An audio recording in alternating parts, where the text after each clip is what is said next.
Hola, buenos días.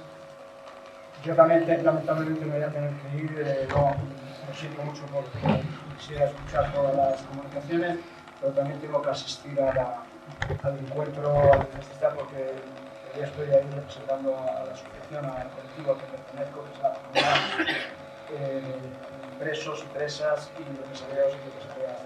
Bien, yo voy a empezar hablando de la relación entre lugares de memoria, patrimonio y memoria democrática, es decir, cómo hay un binomio entre patrimonio cultural y memoria democrática que no siempre es fácil de gestionar y que de alguna manera genera ciertos conflictos.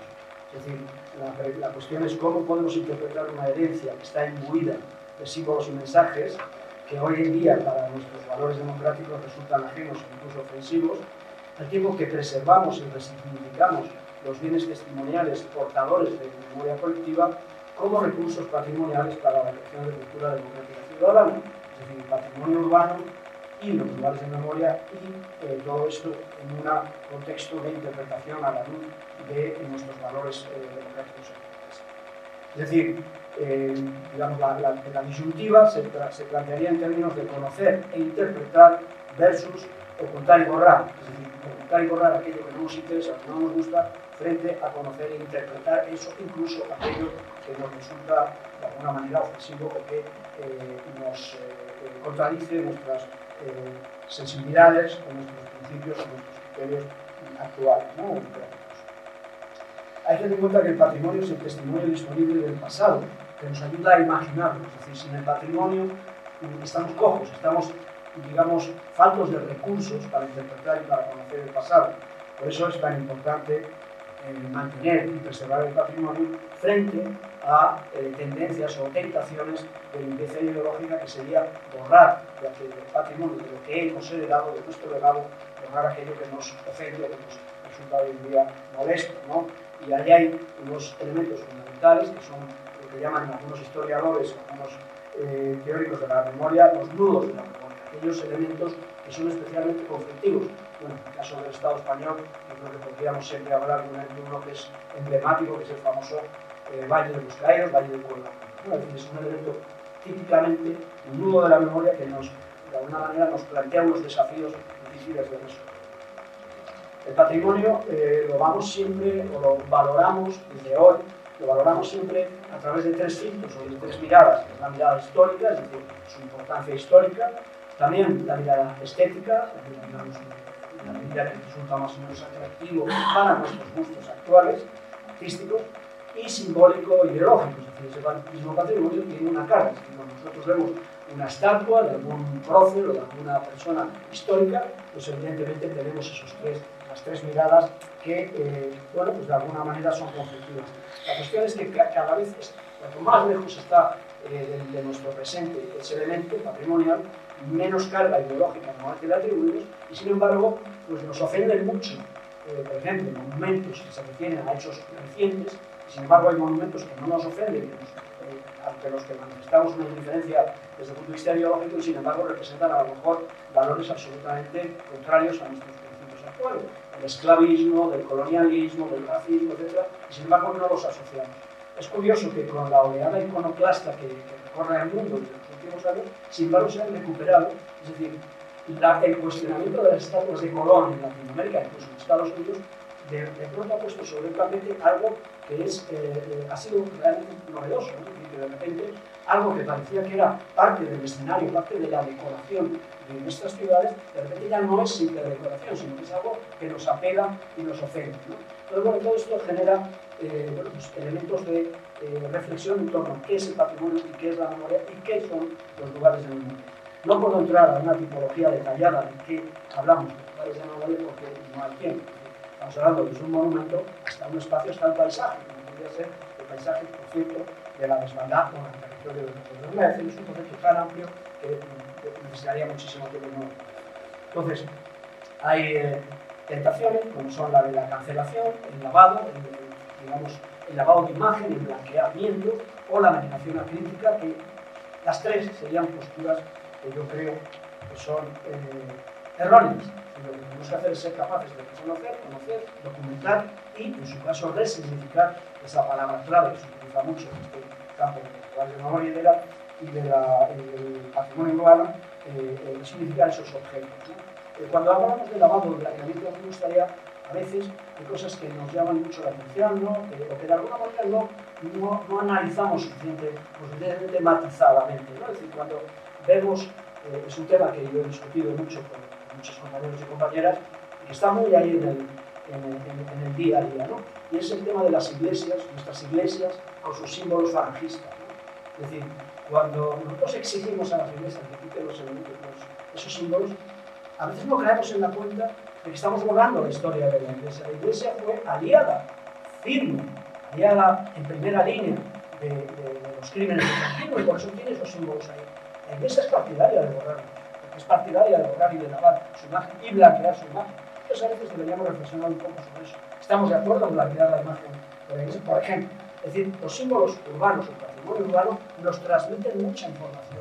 Información que, igual que los documentos en los archivos se borran y se queman, también cuando limpiamos y blanqueamos el patrimonio urbano estamos a veces tergiversando la historia.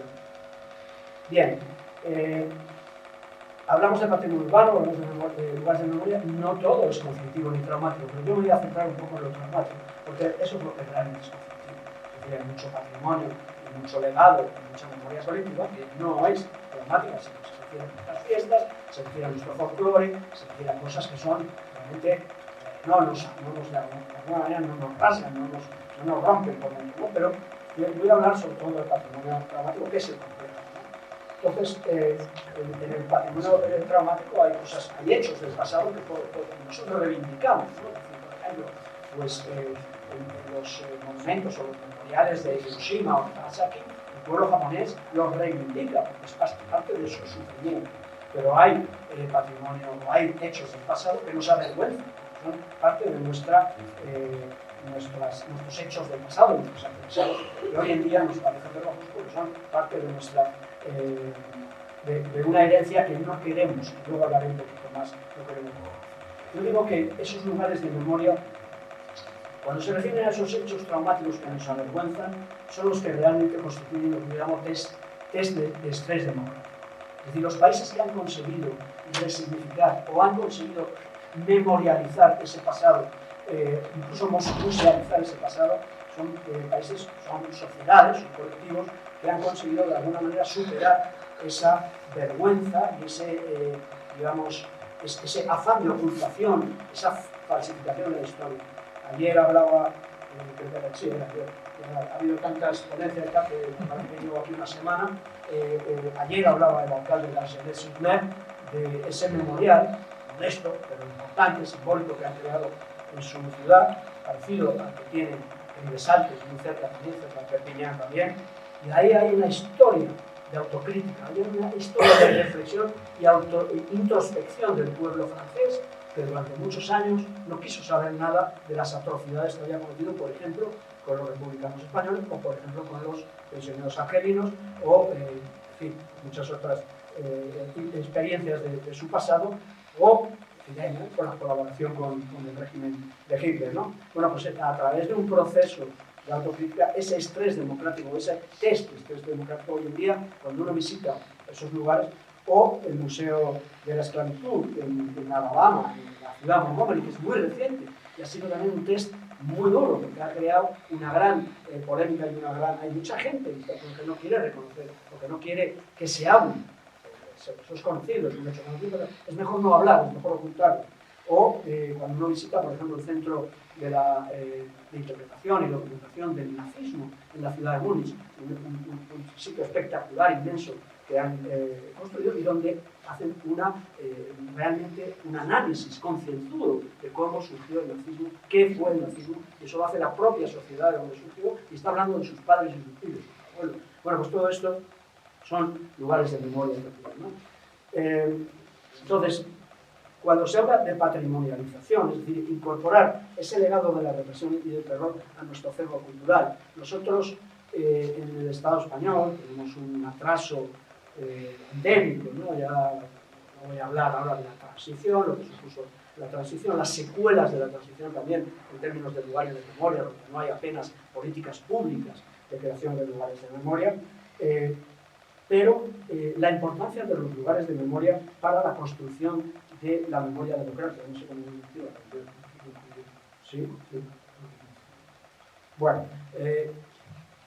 la idea fundamental es que los lugares de memoria son lugares de aprendizaje directo de la historia. Es decir, cuando uno va a los campos de concentración en Austria o en Polonia, es muy diferente entrar en un campo de concentración a que te cuenten en el colegio lo que fue digamos, el campo de concentración. Es decir, son lugares de aprendizaje directo y, al igual que nosotros a los niños, a los jóvenes, les llevamos al Museo de la Ciencia, o les llevamos al Museo de la Naturaleza, les llevamos a un parque para que conozcan, pues sucede lo mismo con los derechos humanos y con la democracia. No se aprende, no es innato, no es algo que los niños salgan del vientre de sus madres ya sabiendo democracia y derechos humanos. Hay que aprenderlo, y también se aprende a través de esos niños. Bueno, entonces voy a concluir muy rápido porque no tengo tiempo para seguir, para profundizar mucho, pero voy a aterrizar ahora en el tema de los lugares de memoria en nuestra ley, la nueva ley de memoria democrática, donde se definen los lugares de memoria como aquel espacio, inmueble, paraje, patrimonio cultural, inmaterial o intangible en el que se han desarrollado o plasmado hechos, etcétera, etcétera. Y todo el capítulo dedicado a lugares de memoria en la ley, en realidad está referido sobre todo a memoriales.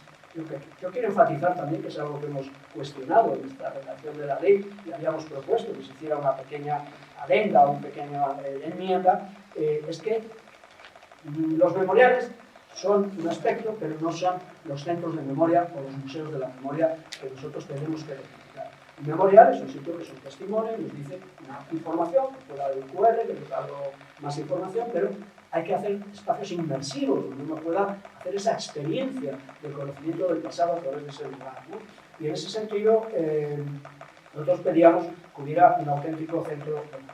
En las conclusiones voy a ir directamente a las conclusiones. Voy a hablar un poco de la desbandad como experiencia extraordinaria de reconstrucción de un lugar de memoria con los pies. Hay una expresión anglosajona que es votar con los pies. Pues yo creo que ahora deberíamos también inventar nuestra propia expresión de construir memoria con los pies, realmente física, ¿no? Los lugares de memoria conforman nudos de tensiones donde confluyen derechos y deberes sociales y culturales a veces contradictorios.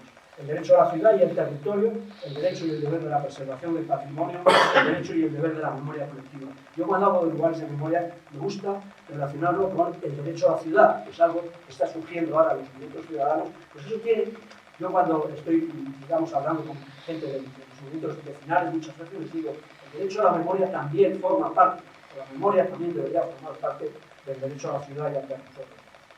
A esos derechos y deberes se oponen fuerzas políticas y económicas, las del olvido, pero también las del mercado y la especulación inmobiliaria. Estamos hablando de patrimonio urbano, es muy importante porque hemos visto muchos casos de destrucción del patrimonio y de la memoria a través de simple especulación inmobiliaria, ¿no? El Estado no debe únicamente señalizar y significar o semantizar los lugares de memoria, sino promover su función didáctica, su investigación y su documentación. Los locales y centros de memoria constituyen recursos únicos, insustituibles. Es decir, lo que era la cárcel de Carabanchel, debería hablar un poquito porque es el tema en el que yo estoy implicado. La cárcel de Carabanchel era la cárcel de Carabanchel. Una vez que desaparece la cárcel de Carabanchel, uno no se puede inventar un lugar de la memoria que es la cárcel de Carabanchel. No, eso ya no existe, desapareció, es irreversible esa pérdida, ese recurso memorialístico y patrimonial lo hemos perdido ya para siempre. Cuando se hacen pastiches o se hacen reconstrucciones, digamos, miméticas y tal, eso es falso, eso es mentira. El hecho, el patrimonio es el patrimonio y o se conserva o se destruye. No hay forma de fingirlo, ¿no? Bien. Los lugares de memoria forman parte de nuestro patrimonio cultural y su preservación no solamente es un objetivo político, democrático, también un objetivo de simple civilidad y de simple cultura punto, a secas, ¿no? Es decir, que cuando preservamos los lugares de memoria estamos también preservando el patrimonio cultural.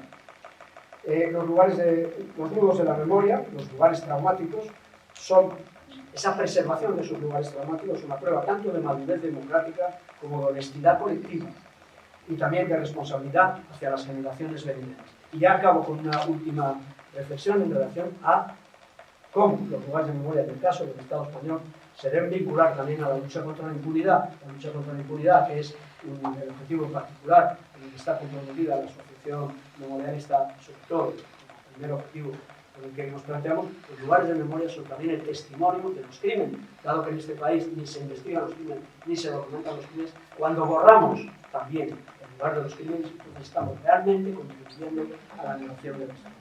Gracias.